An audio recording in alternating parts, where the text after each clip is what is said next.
જે પુરુષ ઘર બાંધે છે, 2 બેડરૂમનું, 3 બેડરૂમનું, 4 બેડરૂમનું, એ પુરુષ ઘરમાં કેટલા કલાક રહે છે?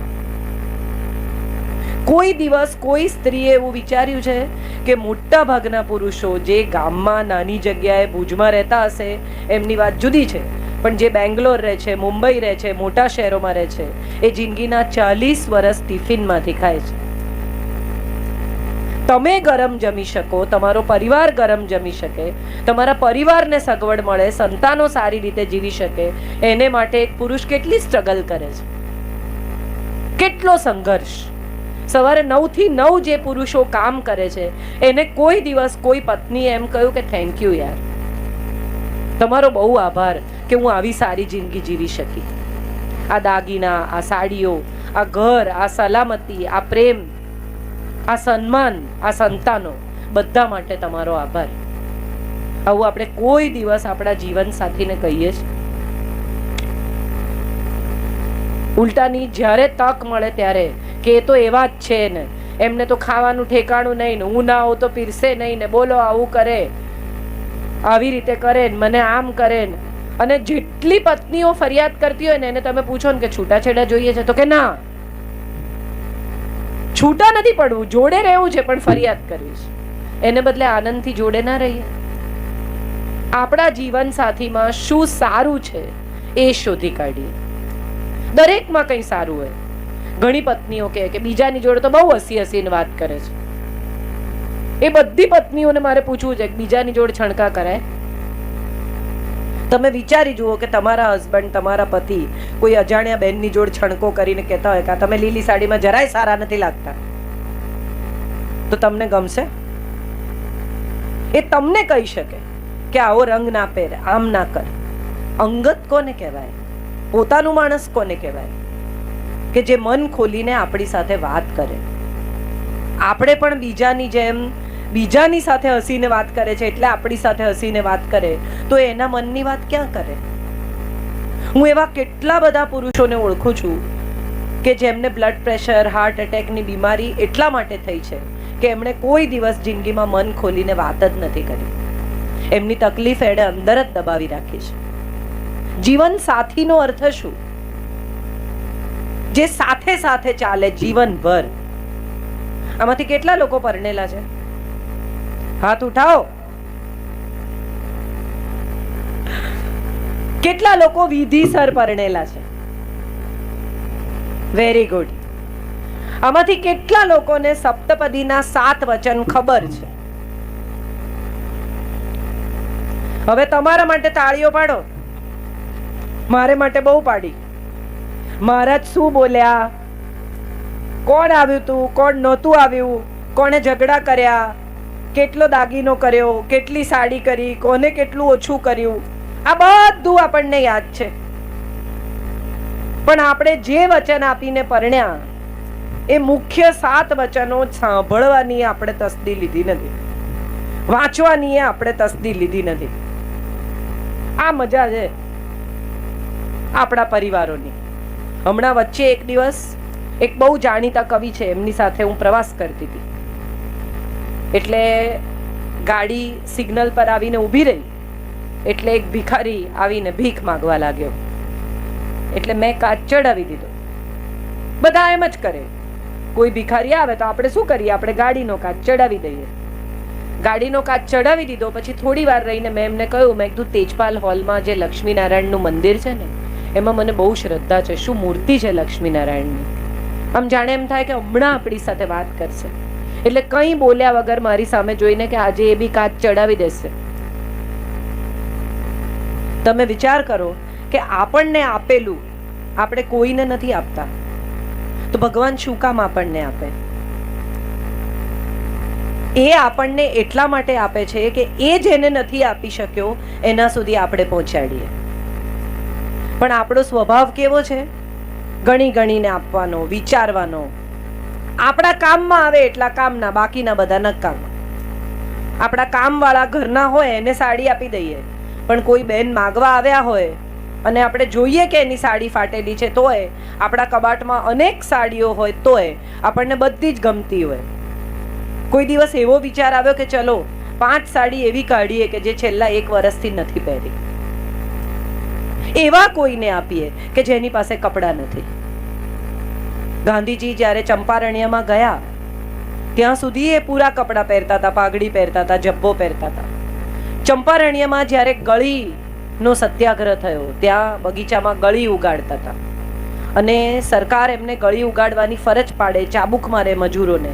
એટલે ગાંધીજીએ ત્યાં જઈને સત્યાગ્રહ કર્યો અને ત્યારે એક બહેનને એમણે કહ્યું કે તમે કપડાં ધોઈને પહેરતા હો તો ચોખ્ખા. અને ત્યારે એ બાઈએ એમ કહ્યું કે બેન, હું ધોઉં તો પહેરું છું, મારી પાસે એક જ જોડી કપડાં છે અને એ પણ ફાટેલા છે. ત્યારથી ગાંધીજીએ નક્કી કર્યું કે હું ઓછામાં ઓછા કપડાં પહેરીશ. આ દેશમાં જ્યાં સુધી બધાને બધા કપડાં નહીં મળે, મારા તમામ ભાઈ બહેનો પૂરા કપડાં નહીં પહેરી શકે, ત્યાં સુધી હું પોતડી પહેરીશ. આપણે 2 સાડીમાં જીવવું એવું નહીં. આપણે એવું કરી પણ નથી શકતા, આપણે સંત પણ નથી. પણ છેલ્લા 1 આખા વર્ષમાં જે સાડીને આપણે હાથ પણ નથી લગાડ્યો, 2 વર્ષમાં જે કપડાં આપણે પહેર્યા નથી, જેને આપણે અડ્યા નથી, એ કપડાં તો કોઈને આપી શકાય? કેટલી બધી સ્ત્રીઓ દિવાળી આવે ને એટલે માળિયા પરથી બધું ઉતારો છો ને, પછી બધું સાફ કરે. માળિયા પરથી ઉતારે ને ત્યારે એવું વારે વારે બોલે કે આ વખત બધી નકામી વસ્તુ મારે કાઢી જ નાખવી છે. બધું નીચે ઉતરતું હોય ને ત્યારે બધા બોલે કે આ વખતે મારે નકામી ચીજો કાઢી નાખવી છે, આ વખતે મારે નકામી વસ્તુઓ પાછી ચડાવવી જ નથી. પણ જેવું ગોઠવવા માંડે ને એટલે બધી નકામી કામની કશું ફેંકાય નહીં, બધું ઉપર. હા કે ના? ડોકા તો હલે જ બધાને. આપણા મનના માળિયામાં બી છે ને આવું બધું બહુ સંગ્રહ રાખ્યું છે આપણે. 31 માર્ચ આવે, કેટલા બધા પુરુષો રિટર્ન ફાઇલ કરતા હશે. આખા વર્ષનો હિસાબ, કેટલા વાપર્યા, કેટલા આવ્યા, કેટલા કોને આપ્યા. પણ કોઈ દિવસ આપણે સંબંધોનું રિટર્ન ફાઇલ નથી કરતા. લાગણીના ટેક્સ ચૂકવવાના, કેટલા TDS કપાયા, ઇમોશનના, પ્રેમના, વાલના. કેવા કેવા લોકો જે આપણને ચાહતા હતા, જેની સાથે આપણો સંબંધ હતો, આપણે એમને 5-5 વર્ષ, 10-10 વર્ષ સુધી મળતા નથી. કેમ? તો કે અમે બહુ બિઝી છીએ. દરેક માણસ પોતાની દુનિયામાં, પોતાના કામમાં, પોતાની જવાબદારીઓમાં બિઝી જ હોય છે. પણ થોડો સમય એવો હોવો જોઈએ કે જે આપણે આપણા પોતાના લોકો માટે કાઢીએ. કેટલા બધા પપ્પા એવા છે કે જે લોકોના છોકરાઓ મોટા થઈ ગયા, એમને ખબર જ નથી, એમણે કદી બાળકો સાથે બેસીને વાતો જ નથી કરી. કેટલા બધા ઘરોમાં તમે જોયું હશે કે પપ્પા આવે ને બહારથી એટલે બધા કોક રમતું હોય ને કોઈ કંઈ કરતું હોય ને કોઈ કંઈ કરતું હોય, બધા ડાયા થઈ જાય. નીચે પપ્પાની ગાડી કે સ્કૂટર પાર્ક થવાનો અવાજ આવે એટલે છોકરાઓ દોડીને ચોપડી લઈ લે, મમ્મી ઘર ચોખ્ખું કરી નાખે, બધા ધડાધડ પરવારવા માંડે. એકદમ સડનલી જે હતું એમાંથી વાતાવરણ બદલાઈ જાય. ત્યારે એક સવાલ એ થાય કે પપ્પા કોઈ ડરામણી વસ્તુ છે? પપ્પા કોઈ ડરાવવાની વસ્તુ છે? કે પપ્પા એવી વસ્તુ છે કે આવે તો ઘરમાં આનંદ થઈ જાય? ચલો સાંજ પડી, પપ્પા ઘરે આવ્યા, બધા બેસીને વાતો કરે. કેટલા બધા છોકરાઓ આજના જમાનાના એવું કહે છે કે અમે તો અમારા પપ્પા સાથે કોઈ દિવસ વાતો જ નથી કરી. લાખો રૂપિયા આપો, તમે કરોડો રૂપિયા આપશો, ઘર આપશો, મકાન આપશો, જાત જાતનું આપશો, પણ સમય નહીં આપો તો શું થશે? બાળકો પાસે આપણી સ્મૃતિ જ નહીં હોય. મેમરી ક્યાંથી લાવશે છોકરાઓ? આપણને કઈ વાતે યાદ કરશે? કે અહીંયા હિંચકા પર મારા પપ્પા બેસતા હતા બસ? કે મારે મારા પપ્પા સાથે બધું જ કહેવાનો સંબંધ હતો. મારા પપ્પા મારું મોઢું જોઈને ઓળખી જાય કે હું સારા મૂડમાં નથી. કડપ બહુ સરસ વસ્તુ છે. બાળકો આપણાથી થોડાક ડરે, આપણી આમન્યા રાખે, આપણું સન્માન કરે, એ બહુ જરૂરી છે. પણ એની સાથે સાથે હવે બદલાતા જમાનામાં બાળકો આપણી સાથે વાતો કરે પણ એટલું જ જરૂરી છે. કેટલા બધા પરિવારોમાં હું જોઉં છું કે 2 જણાને વાત કરવાનો જ સંબંધ નથી. પતિ પત્ની બહાર જાય તો પત્ની પાછળ ચાલે ને પતિ આગળ ચાલે. કોઈને ઘેર જાય તો સ્ત્રીઓ જુદી બેસે, પુરુષો જુદા બેસે. ઘરની અંદર પણ કામ સિવાયની વાત 2 જણા વચ્ચે થાય જ નહીં. જો જીવન સાથી 2 જણા એકબીજા સાથે વાતો નથી કરતા તો તમે કોની સાથે વાત કરશો? હું ઘણીવાર કહું છું કે જે પુરુષો પોતાની પત્ની સામે દિલ ખોલી શકે ને, એને ડોક્ટર પાસે ના ખોલાવવું પડે, બાયપાસ કરાવવા નહીં જવું પડે. જો ઘરમાં દિલ ખોલી નાખશો તો. બ્લોક કેમ આવે છે છાતીમાં? કેટલા બધા લોકો કહે કે છાતીમાં બ્લોક છે. આ બ્લોક નસોમાંથી, આ બ્લોક મનના છે જે નસોમાં ઉતરી આવ્યા છે. તમે કેટલા બધા કેસીસ હમણાં સાંભળો છો, કેટલા બધા લોકોને કેન્સર થાય છે. એ તો તમાકુય નતા ખાતા, ચાય નતા પીતા, ને દારૂય નહોતા પીતા, તો એમને કેન્સર થયું. કેમ થયું? એવો સવાલ કદી કોઈએ કોઈને પૂછ્યો છે? આ બધી મનની ગાંઠો છે. આપણે એટલી ગાંઠો વાળી છે કે ધીરે ધીરે શરીરમાં બહાર દેખાવા માંડી છે. મનમાં એટલું બધું ઘૂંટી ઘૂંટીને રાખ્યું છે. આને તો સીધા કરી દઈશ, પેલાને તો પાઠ પડાવી દઈશ, આનું તો મગજ ઠેકાણે લાવી દઈશ, આને તો બરાબર કરી નાખીશ, આને તો ભૂલવાડી દઈશ. તમારા મગજમાં વગર ભાડાની જગ્યા રોકીને માણસ બેઠો છે, બાકી કોઈને પડી નથી. પાટી ઉપર ઘૂંટ ઘૂંટ ઘૂંટ ઘૂંટ કરો તો તમારી પાટીમાં આંકા પડશે, એની પાટીમાં નહીં પડે. કોઈ કે નોટમાં જોયું હોય તો બાળકો બહુ જોરથી વજન દઈને લખે ને તો પાછળ ફૂટી નીકળે. તમને ખબર હશે બધાને. આપણે આપણા મન ઉપર બહુ વજન દઈને લખીએ ને તો એ પાછળ ફૂટી નીકળે. હળવા રહેવું બનું ત્યાં સુધી. જે હોય તે કહી દેવું. અપમાન કર્યા વગર પણ પોતાની વાત કહી જ શકાય છે, એ વાત આપણે શીખવાની છે. આપણી વચ્ચે જયભાઈ આવી ગયા છે. જય વસાવડા ગુજરાતના બહુ જ જાણીતા વક્તા છે. મારા પછી એ વાત કરવાના છે. અને બહુ મજાની વાત એ છે, બધાને મારે આ કહેવું જોઈએ કે આપણે બધા એવું કહીએ છીએ કે સ્ત્રી પુરુષ મિત્ર ના હોય. એક સ્ત્રી પુરુષની દોસ્તીમાં આપણે હંમેશા કશું ને કશું ખરાબ જોવા ટેવાયા છીએ. આપણું મન સંકુચિત છે, આપણા વિચારો સંકુચિત છે. પણ જયભાઈ અને હું અઠવાડિયામાં 3 કાર્યક્રમમાં ભેગા હોઈએ છીએ, લગભગ સાથે પ્રવાસ કરીએ છીએ. અને આવો મિત્ર સાહિત્યની દુનિયામાં મળવો ને એ બી અઘરી વાત છે. તમે તમારા મનની વાત કહી શકો એવો મિત્ર છે.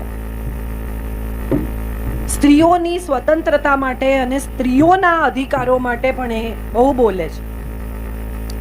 પુરુષ થઈને એમણે સ્ત્રીઓ માટે બહુ ક્રાંતિકારી વાતો કરી છે. એટલે એવું ના માનવું કે બધા સરખા હોય.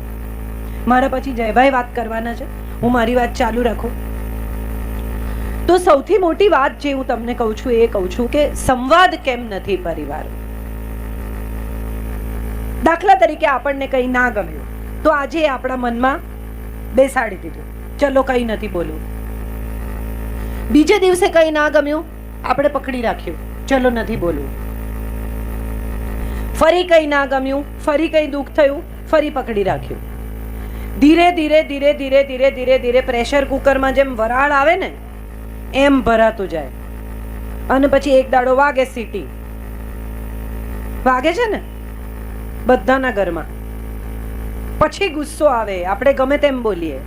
એને બદલે અગત્યનું એ છે કે બાળકો સાથે, પતિ સાથે, સાસુ સાથે, પુત્રવધુ સાથે, જેઠાણી સાથે, દેરાણી સાથે જે કહેવું હોય તે મન ખોલીને કહેવાનું કે તમે આવું બોલ્યા ને મને નથી ગમ્યું. એક બહુ સરસ દાખલો આપું, તમે બધા કદાચ ઓળખતા પણ હશો. સુરતમાં ધોળકિયા પરિવાર છે. એ સૌજીભાઈ ધોળકિયા, એમના ભાઈ, એ લોકો બધા સંયુક્ત પરિવારમાં રહે છે. 25 માણસનો પરિવાર એક સાથે, 30 માણસનો પરિવાર એક સાથે રહે છે. 3 પેઢી 4 પેઢી એક સાથે રહે છે. શરૂઆતમાં જ્યારે નવા જમાનાની નવી દીકરીઓ પરણીને આવવા માંડી ત્યારે લાગ્યું કે હવે મુશ્કેલી થશે. એટલે એમણે નક્કી કર્યું કે દર બુધવારે બધા જમીને ભેગા બેસે. ઘરમાં નાનામાં નાનું બાળક હોય ને એનું ગોળિયું પણ બહાર લાવવાનું. અને બધાએ બહાર બેસી ડ્રોઈંગ રૂમમાં અને ચર્ચા કરવાની કે કોને શું ના ગમ્યું ગયા અઠવાડિયે. બધાએ પોતાના મનની વાત કહી દેવાની. બુધવાર સિવાય કોઈએ કોઈની સાથે કડવી વાત કરવાની નહીં. બુધવારે બધાને બધી છૂટ. જમ્યા પછી બેસે ત્યારે બધાએ બધું કહેવાનું, બધાને બધું કહેવાની છૂટ. એમાં કોઈ મોટું નહીં, કોઈ નાનું નહીં. માન રાખવાનું પણ બધાએ બધાની ફરિયાદ કરવાની છૂટ. ધીરે ધીરે પરિસ્થિતિ એવી આવી કે બધા બુધવારની રાહ જુએ શરૂઆતમાં બધા બુધવારની વાત કે આમ થયું ને તેમ થયું ને ધીરે ધીરે બધા બુધવારથી ડરવા માંડ્યા કે જો હું ખરાબ વર્તન કરીશ તો આવતા બુધવારે બધા મારી વાત કરશે, એટલે બધા આખું અઠવાડિયું સારું વર્તવા માંડ્યા. સમય એવો આવ્યો કે હવે હજી એ લોકો બેસે છે સાથે વાતો કરવા, પણ હવે કોઈને કોઈની સામે ફરિયાદ નથી, કારણ કે બધાએ પોતાના વર્તનમાં ફેરફાર કર્યો, કારણ કે બધા બદલાયા એકબીજા માટે. 40 માણસનો પરિવાર ભેગો રાખવો સહેલી વાત નથી. દરેકની પોતપોતાની આપણે કહીએ છીએ ને તુંડે તુંડે મતિર ભિન્ના, બધાની બુદ્ધિ જુદી હોય, બધાના વિચાર જુદા હોય, બધાની માન્યતા જુદી હોય ને હોય જ. કોઈને કારેલા ભાવે, કોઈને ન ભાવે, કોઈને રીંગણા ભાવે, કોઈને ન ભાવે, કોઈને દાળમાં ગણપણ ભાવે, કોઈને ન ભાવે, કોઈને કડક રોટલી ભાવે, કોઈને પોચી રોટલી ભાવે. બધાના મગજ જુદા છે, પણ આ જુદા મગજની સાથે બધાના હૃદય તો એક છે. માણસ માત્ર પ્રેમ તો ઝંખે જ છે. આ દુનિયામાં કોઈ એવું છે કે જેને પ્રેમ ના જોઈતો હોય? તમે છોકરી જોવા જાઓ એવો શબ્દ વાપરો છો. હું ઘણી વાર કહું કે એના મા બાપે ટિકિટ રાખવી જોઈએ એને જોવાની. આપણે છોકરી જોવા જઈએ છે, છોકરીને મળવા નથી જતા, છોકરીને જાણવા ઓળખવા નથી જતા. ને એના મા બાપ બી એને સજાવી ધજાવીને જોરદાર તમારી સામે રજૂ કરી દે. આ તો એને જ બનાવ્યું છે ને આ તો એને જ આવડે છે ને આ તો બહુ હોશિયાર છે ને આ તો આમ છે ને. અત્યારે એવું લાગે કે વાહ વાહ વાહ, આવી છોકરી બીજી નથી. એ પરણીને આવે, તમારી સાથે રહેવા માંડે, પછી ધીરે ધીરે ઉઘડતી જાય. એમ થાય કે અરે આવું નહોતું, આ તો બરોબર નહોતું, આ તો કયું નહોતું, આ તો ઠીક નહોતું. એને બદલે જેવી છે એવી એક દીકરી તમારી સામે રજૂ કરે તો તમને સમજાય કે તમારે કોની સાથે જીવવાનું છે, કોની સાથે કામ પાડવાનું છે. બે લોકો જ્યારે વિવાહ થયા હોય, હજી નક્કી થયું હોય, જળ લીધું હોય, ત્યારે તો તમે જુઓ ફોન પર વાત કરે કલાક, ધીમા ધીમા અવાજે 1 કલાક વાતો કરે, અને તમે પૂછો શું વાત કરી કે કઈ નહીં. તો કઈ નહીં, 1 કલાક કઈ નહીં વાત કરી. અને એ પછી લગ્નના 2, 4, 5 વર્ષ પછી પત્નીનો ફોન આવે, હા બોલ. આ એ જ માણસ છે કે જે 1 કલાક વાત કરતો હતો, એ હવે 1 મિનિટ સાંભળવા તૈયાર નથી. વિમાનમાં, ટ્રેનમાં, તમે વિમાનમાં ફોન મુકાવી દે તમને જ્યારે છેલ્લે વિમાન ઉપડવાનું હોય ત્યારે, અને આવીને એર હોસ્ટેસ કે ફોન મૂકી દે, ત્યારે તમે ઘણા લોકોને જોયા હશે, મેં તો જોયા જ છે કે ચાલ મૂક હવે, લવ યુ. આ લવ યુ કહેવાની રીત છે? રીત હવે તો એક પેલું થઈ ગયું છે કે લવ યુ કહેવાનું એટલે પૂર્ણ વિરામ, વાત પૂરી. ખરેખર જે પ્રેમ કરે એને કહેવું પડે. રાધાએ કૃષ્ણને કહ્યું હશે કે આઈ લવ યુ? શિવે પાર્વતીને કોઈ દિવસ કહ્યું હશે કે આઈ લવ યુ? એક કાકા હતા, એમના લગ્નને 25 વર્ષ પૂરા થયા, એટલે એમના પત્ની સરસ તૈયાર થઈને આવ્યા અને ભાઈ છાપું વાંચતા હતા. યુઝ્યુઅલ જે ઘરમાં માહોલ હોય, બધા જ ઘરોમાં એવો જ માહોલ. પત્ની સરસ તૈયાર થઈને મંદિરથી આવી, ભાઈ છાપું વાંચે. એમણે આવીને કહ્યું કે હલો, આજે આપણા લગ્નને 25 વર્ષ પૂરા થયા. એટલે ભાઈએ કહ્યું